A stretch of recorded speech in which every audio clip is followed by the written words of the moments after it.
Yes, it is. Of course it is. And also that I'm Mr. Maduro, I'm a dictator, I love dictatorships and all that stuff.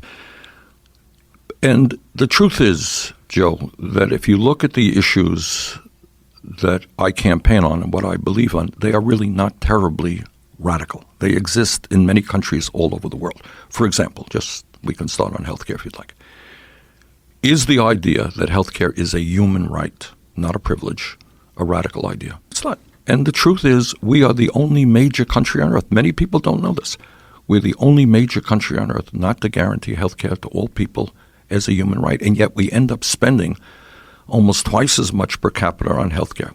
The function, and you can argue with me if you want, but the function of the current healthcare system is not to provide quality care to all. It is to make tens of billions of dollars in profit for the drug companies and the insurance companies. That's the function. If you go to Canada, and I live 50 miles away from the Canadian border, you have major heart surgery. You're in the hospital for a month. Do you know what the bill is when you get out? You got it. You go to any doctor you want. You don't have to take out your wallet. And yet they guarantee health care to all of their people, and they spend one half of what we spend. That's kind of what I want to do. And I don't think that that's terribly radical. We have a program now, which everybody knows. It's called Medicare. It was started by Lyndon Johnson back in 1965. It is a popular program.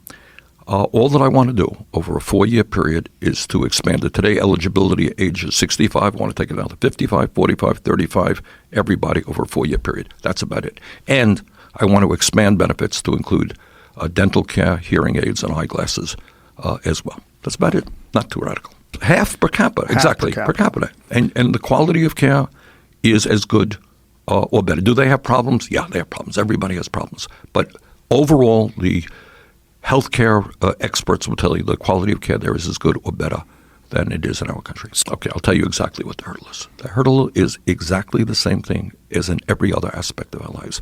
It's the power of money. All right, listen to this.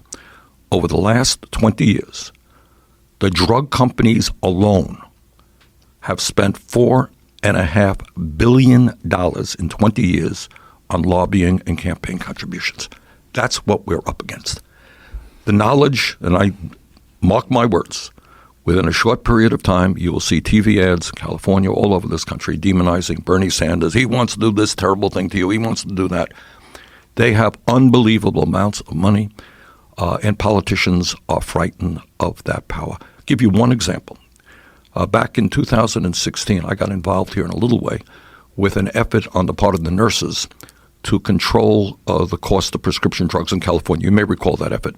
It was a ballot item in one state here in California. Do you know how much the drug companies alone spent to defeat that effort? They spent $131 million on one ballot item in one state. All right. Last year, the top 10 drug companies made $69 billion. A week ago, I went to Canada with a number of Americans who are dealing with diabetes. We bought insulin in Windsor, Ontario for 1/10 the price, 10% of the price, same exact product being charged in America. So you got drug companies that are engaged in collusion and in price fixing who are incredibly greedy. And the result is many elderly people, many working people simply cannot afford the medicine they need. It's unbelievable. And the reason for all of that stuff is we are the only country in the world that does not negotiate with the drug companies. They can charge you any price they want. And that has to do with the fact that we don't have a national health care program. Medicare is not negotiating, etc.